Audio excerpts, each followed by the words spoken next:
샬롬, 이동춘 목사입니다. 오늘도 여러분의 삶이 주님의 평안으로 가득하시길 기원하며 하나님의 말씀을 나누겠습니다. 오늘 주시는 말씀은 마태복음 20장 1절로부터 16절의 말씀입니다. 이 말씀 중에 13절로부터 16절을 읽겠습니다. 주인이 그 중에 한 사람에게 대답하여 이르되 친구여, 내가 내게 잘못한 것이 없노라. 내가 나와 한 데나리온의 약속을 하지 아니하였느냐? 내 것이나 가지고 가라. 나중은 이 사람에게 너와 같이 주는 것이 내 뜻이니라. 내 것을 가지고 내 뜻대로 할 것이 아니냐? 내가 선함으로 내가 악하게 보느냐? 이와 같이 나중된 자로서 먼저 되고 먼저 된 자로서 나중되리라. 아멘. 마태복음 20장 1절로부터 16절 말씀을 본문으로 그것이 아니라 이것이 은혜입니다 라는 제목으로 말씀을 나누도록 하겠습니다. 본문에서 예수님은 자신의 포도원에 품꾼을 쓰는 한 농부의 이야기를 들려주십니다. 품꾼 중에는 해뜰 무렵에 온 사람이 있고 오전 휴식 시간에 온 사람도 있고 점심 나절에 온 사람도 있고 오후 쉬는 시간에 온 사람도 있고 끝나기 1시간 전에 온 사람도 있습니다. 분위기는 일당을 지급할 때까지는 괜찮은 듯 했습니다. 그러나 뙤약볕 아래서 12시간 꼬박 일한 충성파가 온지 1시간도 안 되는 사람과 일당이 같다는 사실을 알게 되면서 분위기는 긴장 상태가 되었습니다. 분명 주인의 처사는 경제학의 논리로 볼 때 노동자의 동기부여나 공정보수와는 거리가 멉니다. 잔혹한 경제학입니다. 상식적으로 예수님이 들려주신 이 내용은 이치에 맞지 않습니다. 더욱이 잔혹하기까지 합니다. 그런데 이것이 예수님의 취지였습니다. 이 비유들로 가르치고자 하셨던 것은 바로 은혜, 그레이스입니다. 하나님의 성실한 에서 대신 교활한 야곱을 택하신 까닭이 무엇일까요? 직무태만자인 삼손에게 초자연적 위력을 허락하신 까닭이 무엇일까요? 이세 8명의 아들 중에 제일 못생긴 꼬마 목동 다윗을 이스라엘 왕으로 세우신 이유가 무엇일까요? 다윗의 불륜으로 태어난 솔로몬에게 탁월한 지혜의 은사를 주신 이유가 무엇일까요? 구약의 이런 기사마다 그 이면에 꿈틀대는 것은 은혜의 파문입니다. 이 파문은 마침내 예수님의 비유에서 극적으로 폭발하여 권선징악이라는 일반적 사조의 판도를 바꿔놓습니다. 품꾼들에게 불공평한 보수를 지불하시는 것에 대한 예수님의 비유는 충격이다 못해 혁명적입니다. 모든 것을 경제적으로 계산하려는 비은혜의 세상에 은혜라는 혁명적 파문을 던지신 것입니다. 그렇습니다. 하나님 나라의 은혜는 하루 품삯처럼 계산할 수 있는 것이 아닙니다. 은혜는 1등이냐 꼴찌냐를 따지지 않습니다. 은혜는 산수가 아닙니다. 은혜란 하나님의 선물이지 노력의 대가가 아니기 때문입니다. 예수님은 주인의 대답을 통해 이 점을 분명히 하셨습니다. 13절로부터 15절입니다. 주인이 그 중에 한 사람에게 대답하여 이르되 친구여, 내가 내게 잘못한 것이 없노라.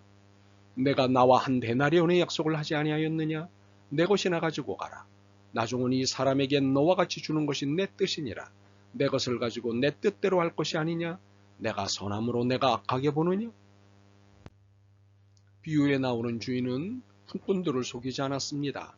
12시간 삭 대신 1시간 삭을 준 것이 아닙니다. 처음 약속한 대로 주었습니다. 문제라면 은혜의 파격적인 계산법입니다. 하루 종일 건들대던 건달한테 그의 업무량보다 12배나 더 지급하는 것을 본 이들은 주인이 자기 돈을 자기 뜻대로 쓸 권리가 있다는 사실을 받아들일 수 없었던 것입니다. 참으로 주인이 이런 건달들에게 준 것은 품삯이 아니라 선물이었습니다. 이것은 누가 봐도 품삯일 수 없습니다. 하나님을 공로의 관점에서 이해하면 하나님께 갈 수 있는 사람은 단 한 사람도 없습니다. 공평한 기준대로 받기로 한다면 우리는 다 지옥행입니다. 그러므로 은혜는 회계의 원리가 아니라 선물의 원리로만 이해할 수 있습니다. 그래서 은혜의 세계에는 자격이라는 말 자체가 소용이 없습니다. 예수님이 들려주신 비유 중에 어쩌다 수십억 원대의 빚을 진 종의 이야기가 있습니다. 그런데 현실적으로 종의 입장에서 그런 고액의 빚을 질 수 없다는 것을 염두에 두셔야 합니다. 이것은 예수님이 강한 메시지를 전하고 싶으셨었던 비유일 뿐입니다. 이 종이 진 빚은 일가족과 전 재산을 다 몰수해도 조금도 줄지 않는 빚이었습니다. 용서가 불가능한 빚이었습니다. 그럼에도 불구하고 왕은 불쌍히 여기는 마음에 돌연 종의 빚을 탕감해주고 처벌하지 않고 놓아보냅니다. 그리고 일순간 전개가 바뀝니다. 방금 막 용서받은 그 종이 자기한테 기껏해야 몇천 원 빚진 친구를 붙잡고 못살게 굽니다. 그런 친구를 닥달하다 못해 친구를 옥에 가둡니다. 이 종은 한마디로 배은망덕한 자입니다. 이 비유의 끝에 가면 왕이 곧 하나님임을 알게 되며 왜 예수님이 이런 과정법을 사용하고 계신지 그 이유가 분명해집니다. 마태복음 18장 35절입니다. 너희가 각각 마음으로부터 형제를 용서하지 아니하면 나의 하늘 아버지께서도 너희에게 이와 같이 하시리라.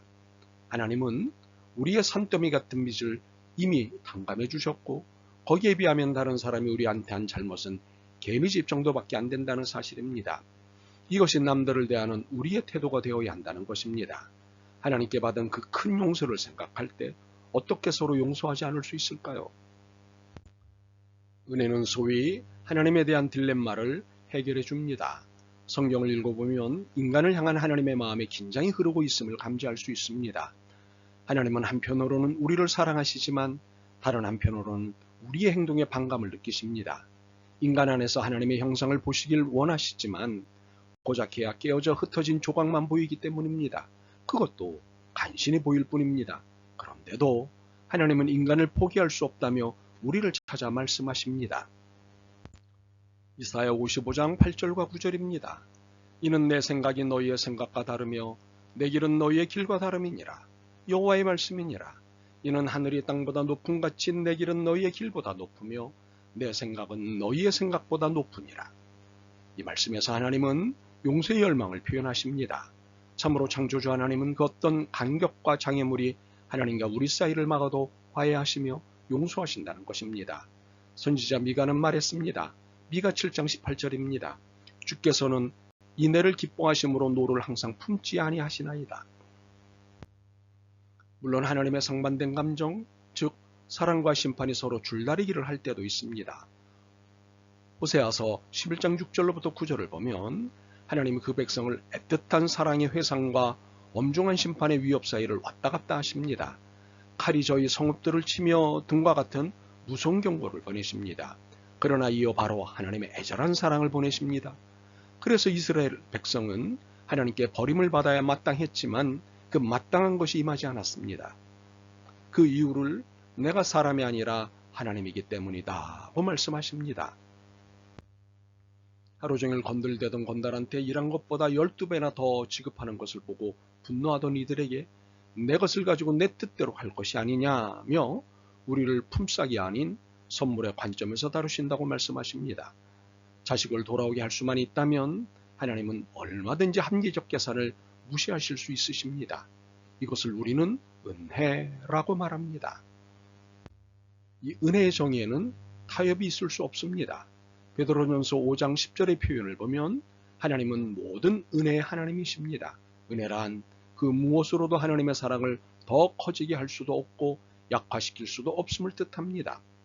그렇다면 전혀 자격 없는 나 같은 사람도 하나님의 집에 차려진 식탁의 한 자리로 부름받았다는 말이 됩니다. 이제 하나님은 갖추어야 할 자격과는 상관없이 준비된 무저격자를 위한 이 은혜의 잔치로 여러분을 초대하십니다.